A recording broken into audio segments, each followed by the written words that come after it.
할렐루야. 지난 한 주간 온라인으로 안 배웠더니 엄청 오랜만에 뵙는 것 같습니다. 지난주에 불의의 사고로 갑자기 온라인 예배를 드리지 못하게 되었었는데요. 오늘 19일 목요일 아침 예배를 하나님 앞에 같이 함께 즐거운 마음으로 올려드리기를 소망합니다. 우리 찬송가 516장 옳은 길 따르라 의의 길을 1절과 4절만 찬양 부르시도록 하겠습니다.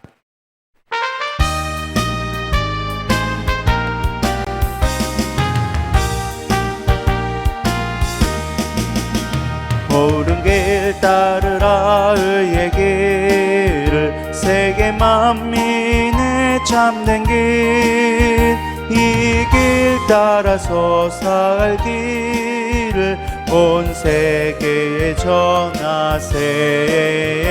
만 백성이 나갈 길, 어두운 밤 지나 서동 뜬다. 환한 빛 보아라 저 빛, 주 예수의 나라 이 땅에 곧 오겠네 오겠네.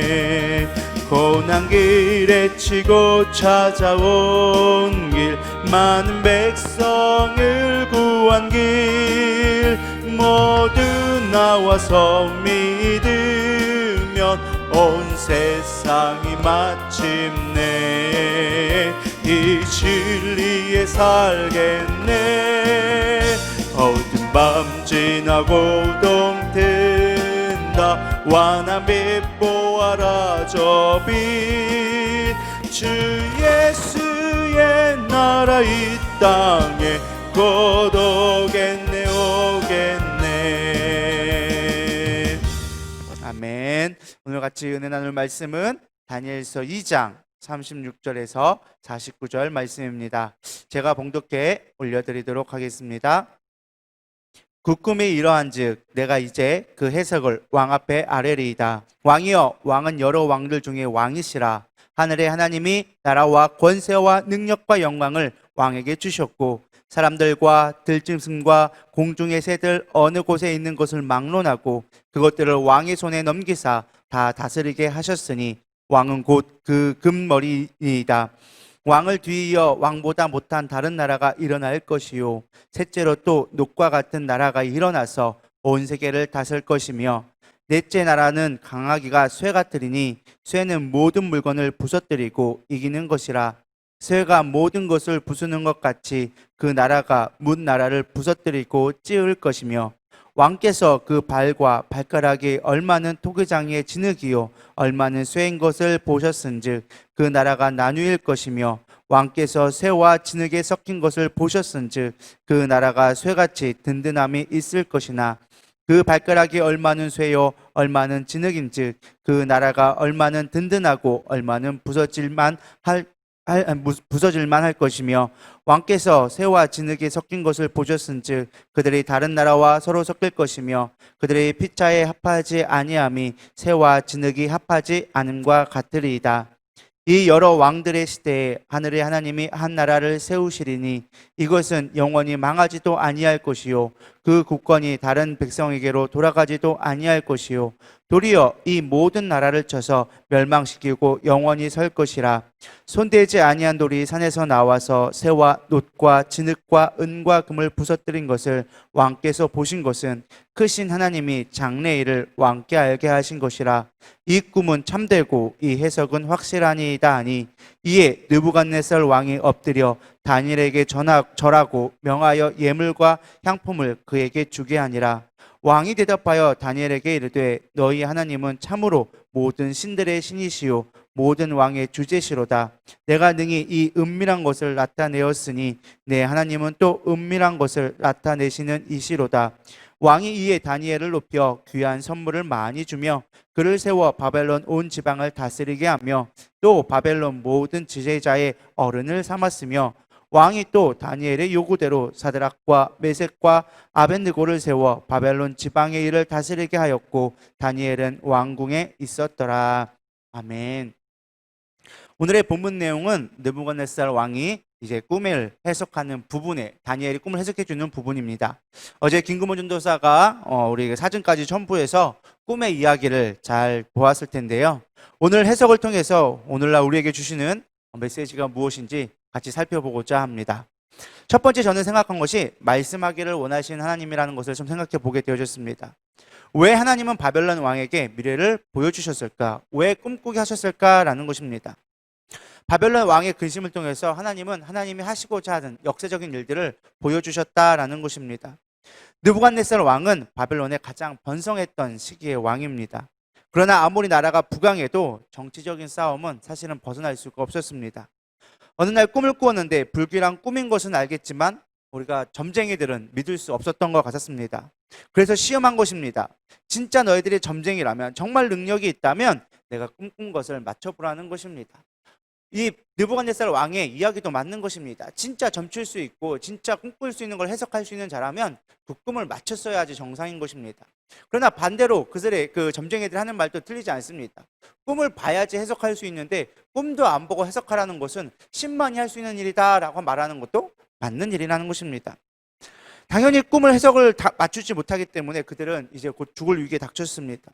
느부갓네살 왕의 측근을 믿지 못했다는 것을 보여주는 것입니다. 당시에 이 점쟁이들은 오늘날 무당들과는 좀 다른 의미를 갖고 있습니다. 당시 고대 근동에서는요, 천문과 점을 통해서 나라의 대소사를 결정짓는 최고의 집권자들을 일컫는 말이 점쟁이였습니다. 그런데 왕이 이들을 신뢰하지 못했다라는 것입니다. 내가 너희들을 신뢰하지 못하겠다. 너희들이 하는 말을 믿지 못하겠다라는 것입니다. 나라가 최고로 번영했지만 바벨론 왕은 이들을 신뢰하지 못했음을 보여주는 장면입니다.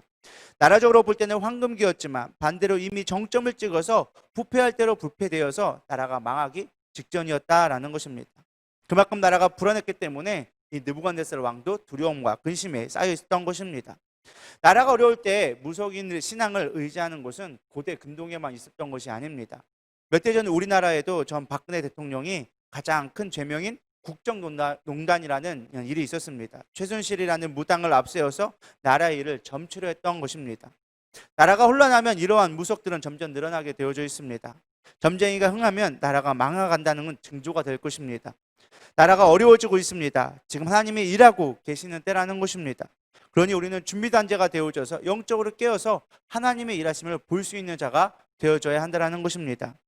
둘째로 꿈을 통해 하나님의 백성의 구원을 계획하셨다라는 것입니다. 하나님은 바벨론 왕의 꿈을 통해서 하나님의 백성을 구원할 준비를 하셨습니다. 느부갓네살 왕의 꾼 꿈은요, 앞으로 나타날 제국들에 대한 꿈이었습니다. 바벨론, 페르시아, 헬라, 로마 시대의 일을 수천 년에 걸친 제국의 시대의 꿈을 보여준 것입니다. 해석가들은 주로 그걸 옳다라고 얘기합니다. 저는 이 부분을 묵상하면서 제국들의 미래를 결정짓고 역사를 주관하신 하나님을 묵상했지만, 나아가서 패망한 이스라엘을 구원하시고자 하시는 하나님의 계획도 살펴보게 되어졌습니다. 다니엘이라는 한 사람을 통해서 하나님은 이스라엘의 구원을 준비하고 계셨다라는 것입니다. 후대의 고레스 왕이 세워진 이후에 이스라엘은 포로로 귀환해 가장 큰 영향을 끼친 것이 바로 다니엘이었습니다. 3대 왕을 섬겨가면서 이스라엘이 귀환할 수 있도록 큰 역할을 한 것입니다.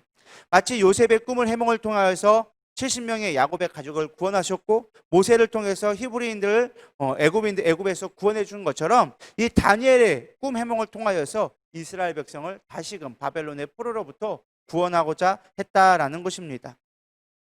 느부갓네살 왕이 점쟁이들을 다 죽이려 하였습니다. 아무도 꿈을 알지 못했고 해석도 못했습니다. 왕은 이런 자를 믿을 수 없다라고 다 죽이라고 명령했습니다. 이때 꿈을 해석하겠다고 나선 것이 바로 다니엘이었습니다. 다니엘의 이런 결단은요, 결코 쉬운 결단이 아니었습니다. 자신도 언제 죽을지 모르는 위기에 있던 자였습니다. 근데 다니엘이 다 미쳐가지고 어차피 내가 죽을 거니까 내가 미리 매를 맞아야지 하는 그런 심정은 아니었을 아니라는 것입니다. 그가 나갈 수 있던 이유는 딱 하나였습니다. 하나님을 믿고 하나님이 주실 메시지를 붙들었기 때문에 그는 담대함으로 나갔다라는 것입니다. 결국 하나님의 믿음은요, 세상 속에서 분명하게 드러나게 되어져 있다라는 것입니다. 나는 별거 아닌 것 같고 믿음의 사람을 아닌 것 같지만 하나님은 믿음의 사람을 통해서 반드시 일하시고 계시다라는 것입니다. 우리는 전혀 예측할 수 없는 일들을 하나님이 일하시도록 우리는 간구해야만 한다라는 것입니다. 사랑하는 신호성도 여러분, 위기 앞에 믿음의 결단을 하고 계십니까? 지금도 하나님은 일하고 계십니다. 믿음의 결단을 하고자 하는 자를 통해서 하나님은 이 나라를 살리고 여러분의 가정과 여러분의 기업들을 반드시 살리실 것이라고 저는 믿습니다. 지금의 삶이 힘들고 어렵다고 신앙을 포기할 때가 아니라 도리어 믿음으로 하나님이 일하고 계심을 믿고 선포하면서 우리는 결단해야만 한다는 것입니다. 그렇다면 왜 하필이면 꿈일까라고 좀 생각해 보게 되어졌습니다. 구약의 시대에는요, 하나님의 말씀이 없었습니다. 특히 이스라엘이 멸망한 이후에는요, 선지자조차 제대로 활동할 수가 없었습니다. 바벨론 왕의 꿈은 하나님의 말씀하시는 가장 효과적인 수단이었기 때문에 꿈으로 역사한 것입니다. 그래서 선지자의 말을 듣지 않거나 하나님의 말씀을 들을 수 없던 상황에서는 하나님이 꿈으로 말씀하신 것입니다. 특히 이방 나라의 왕들에게는 하나님을 알지 못했기 때문에 꿈으로써 그들에게 말씀해 주셨다라는 것입니다. 오늘날도 사실 믿음의 사람들도 가끔 꿈을 꾸게 되어집니다. 그러나 크리스천은 꿈보다 말씀을 믿는 훈련을 해야 된다고 저는 믿습니다. 구약의 시대에는 말씀이 없었기 때문에 그들이 꿈으로 하나님의 음성을 들었지만 오늘날에는 하나님이 직접 주신 말씀이 있다는 것입니다.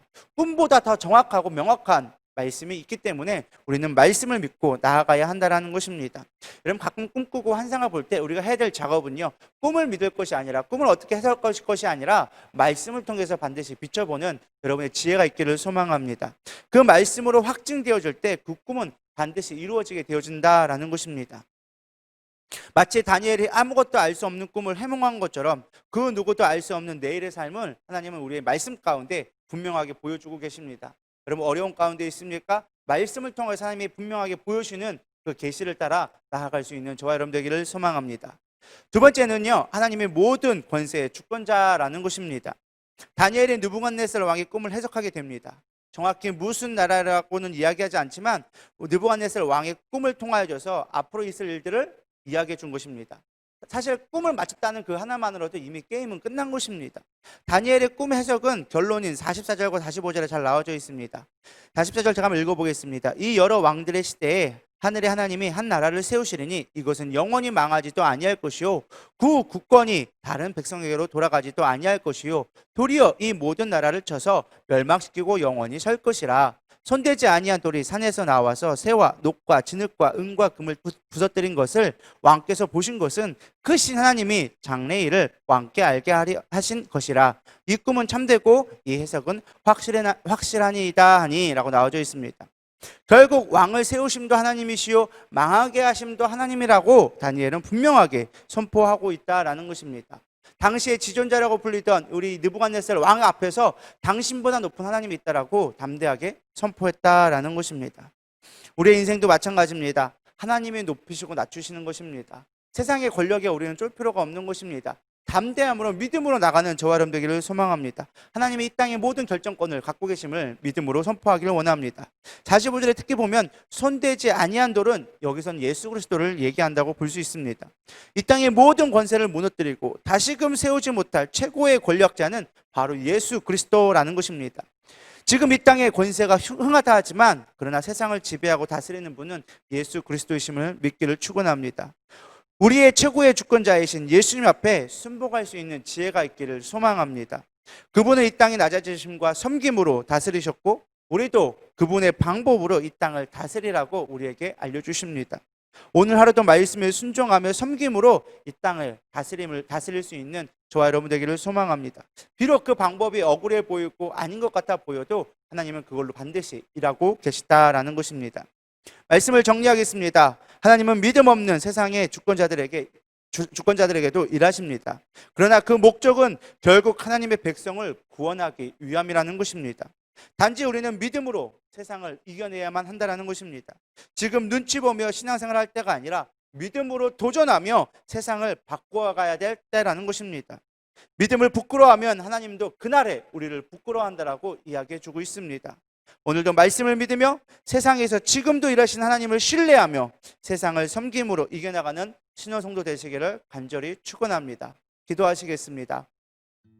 하나님, 오늘 다니엘서를 통하여져서 하나님의 주권과 하나님의 일하심을 보게 되어졌습니다. 우리는 얼마나 연약한지 모릅니다. 하나님 앞에 세상을 향하여서 담대히 선포할 수 있는 믿음이 너무나 부족합니다. 하나님 이 시간 믿음으로 충만케 하여 주시옵시고 다니엘처럼 하나님의 나라를, 하나님의 말씀을 가지고 나아갈 수 있는 믿음 있게 하여 주시옵소서. 하나님의 이 땅을 다스릴 때 순종함과 섬김으로 다스렸습니다. 하나님 우리도 그러한 믿음 있게 하여 주시옵소서. 오늘 내 주변의 사람들에게 섬기고 내 기업에서 섬기며 가정에서 섬김으로 말미암아 하나님 나라, 하나님의 통치가 이루어질 수 있기를 간절히 축원합니다. 하나님 도와주시옵고 비록 내 마음에 합당치 않더라도 기꺼이 순종할 수 있도록 우리의 마음을 인도하여 주시옵소서. 온 우주 만물을 다스릴 예수 그리스도의 이름으로 감사하며 기도드렸사옵나이다. 아멘.